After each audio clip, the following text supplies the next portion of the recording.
जय हिंद दोस्तों। आज है 11 जनवरी और हम देखते हैं आज करंट अफेयर्स। करंट अफेयर्स में सबसे पहले हम देखेंगे कौन कौन से टॉपिक आज हम कवर करेंगे। सबसे पहला टॉपिक है जलीकट्टू, ये क्या है। Second, Asian infrastructure investment bank. Second है मेकादातु डैम इशू और थर्ड है आईएनएस विक्रांत। तो चलिए देखते हैं पहला टॉपिक। पहला टॉपिक है जलीकट्टू।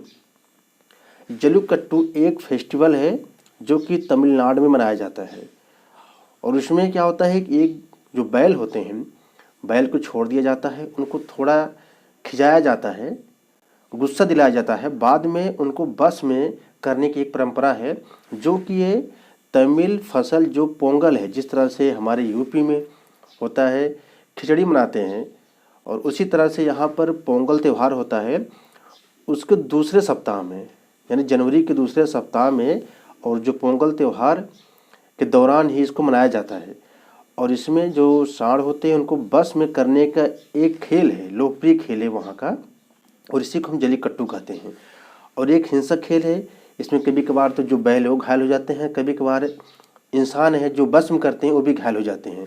इसमें जो प्रतियोगी पुरस्कार है, जो पुरस्कार रखा जाता है बैल को बस करने में, अगर जो उसको प्रयास कर रहे हैं बस करने में, अगर वो जीत जाते हैं तो पुरस्कार वो ले जाते हैं, लेकिन अगर वो फेल हो जाते हैं तो जो बैल मालिक है वो पुरस्कार ले जाता है।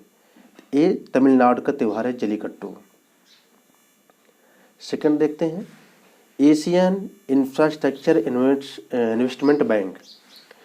न्यूज में क्या हो, न्यूज में इसलिए है अभी जो हमारे आरबीआई के पूर्व गवर्नर उर्जित पटेल वो इसके उपाध्यक्ष नियुक्त किए गए हैं, यानी उर्जित पटेल जी को एशियन इंफ्रास्ट्रक्चर इन्वेस्टमेंट बैंक में एक उपाध्यक्ष नियुक्त किया गया है। अब देखते हैं इसकी राजधानी कहाँ पर है, इसकी मुख्यालय कहाँ पर है। एशियन इंफ्रास्ट्रक्चर जो इन्वेस्टमेंट बैंक है इसके जो मुख्यालय है चीन की राजधानी बीजिंग में है और अभी तक इसमें 100 से ज़्यादा सदस्य हैं। अगर बात करें इसमें शेयर होल्डर की तो 26.6% वोटिंग शेयर के साथ इसमें चीन का सबसे बड़ा शेयर धारक है, यानी चीन में इसकी जो कैपिटल है चीन में है और चीन की सबसे ज़्यादा इसमें हिस्सेदारी है और जो वोटिंग शेयर है 26.61% है। उसके बाद सेकंड नंबर पर भारत आता है जो 7.6% वोटिंग शेयर है, थर्ड पे रूस आता है और फोर्थ पे आता है जर्मनी। यानी इसका मेन पॉइंट अगर याद करें, जो एशियन इंफ्रास्ट्रक्चर इन्वेस्टमेंट बैंक है इसकी जो मुख्यालय है, हेडक्वार्टर है, वो चीन की राजधानी बीजिंग में है। 100 से ज़्यादा सदस्य इसमें है और जो पहला स्टेक होल्डर है, सबसे बड़ा स्टेक होल्डर वो चीन है, सेकंड नंबर पर भारत है और थर्ड नंबर पर रूस और फोर्थ नंबर पर जर्मनी है। नेक्स्ट टॉपिक देखते हैं। जो नेक्स्ट टॉपिक है वह है मेकादातु बांध, यानी मेकादातु डैम। अब न्यूज़ में क्यों है, न्यूज़ में इसलिए है, पहले हम देखते हैं निकलती कहाँ से। मेकादातु जो डैम है एक कावेरी नदी जो कर्नाटक राज्य के कोडागु जिले के पश्चिमी घाट ब्रह्मगिरी रेंज में ताल कावेरी से निकलती है। अब जो कावेरी नदी यहाँ से निकलती है कर्नाटक से और यह तमिलनाडु, जब यहाँ से नदी निकलती है तो इसका जो मेजर जो वाटर होता है, जो पानी की अधिक मात्रा कर्नाटक गवर्नमेंट यूज कर लेती है। इसी से प्रॉब्लम होती है तो बार बार ये मुद्दा उठता है, दोनों राज्य में हमेशा लड़ाइयाँ होती रहती हैं। तो सुप्रीम कोर्ट में जाता है, सुप्रीम कोर्ट यही बोलता है कि कर्नाटक को आप पानी थोड़ा थोड़ा याद रखिए और रिलीज कर दीजिए, इससे तमिलनाडु के लोगों को भी परेशानी न हो। और यहाँ पर कर्नाटक ने एक मेकादातु डैम बना दिया है जिससे पानी डाइवर्ट काफ़ी ज़्यादा अपने राज्य में कर लेता है, जिससे तमिलनाडु को परेशानी होती है, इसलिए न्यूज में है। तो ये जो मेकादातु बांध है ये कावेरी नदी पर बना हुआ है और कर्नाटक और तमिलनाडु के बीच जल बंटवारे का काम करती है जो कावेरी नदी है, इसलिए न्यूज में है। और जो डैम है कर्नाटक में है। लास्ट न्यूज देखते हैं INS Vikrant.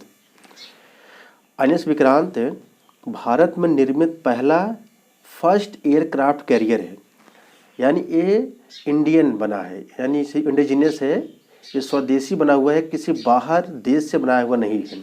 INS Vikrant IAC first ये इंडियन से निर्माण हुआ है, इंडिया में निर्माण हुआ है और इससे भारतीय नौसेना के लिए बनाया गया है।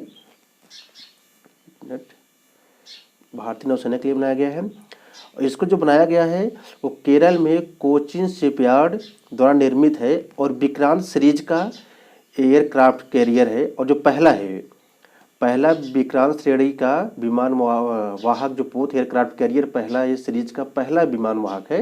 इसको जो बनाया गया है, डिजाइन जो किया गया है इसका Indian navy directorate of novel design द्वारा बनाया गया है, डिजाइन किया गया है। और जो बनाया गया है वो कोचीन शिपयार्ड लिमिटेड द्वारा बनाया गया है। और जो मिनिस्ट्री है, मिनिस्ट्री ऑफ शिपिंग के अंदर बनाया गया है। जैसे पहले ही बताया चुका हूँ, स्वदेश निर्मित यानी इंडिया में पूरी तरह से बनाया गया हुआ है यह एयरक्राफ्ट। इसकी कुल लंबाई 263 मीटर है, चौड़ाई 63 मीटर है। और यह इसकी खासियत जो है, ये लड़ाकू जेट सहित हेलीकॉप्टर को लेकर टोटल 30 विमानों को एक साथ ले जाने में सक्षम है।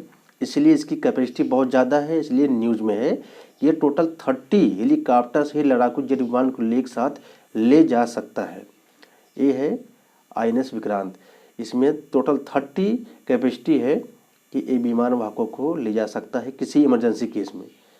Thank you.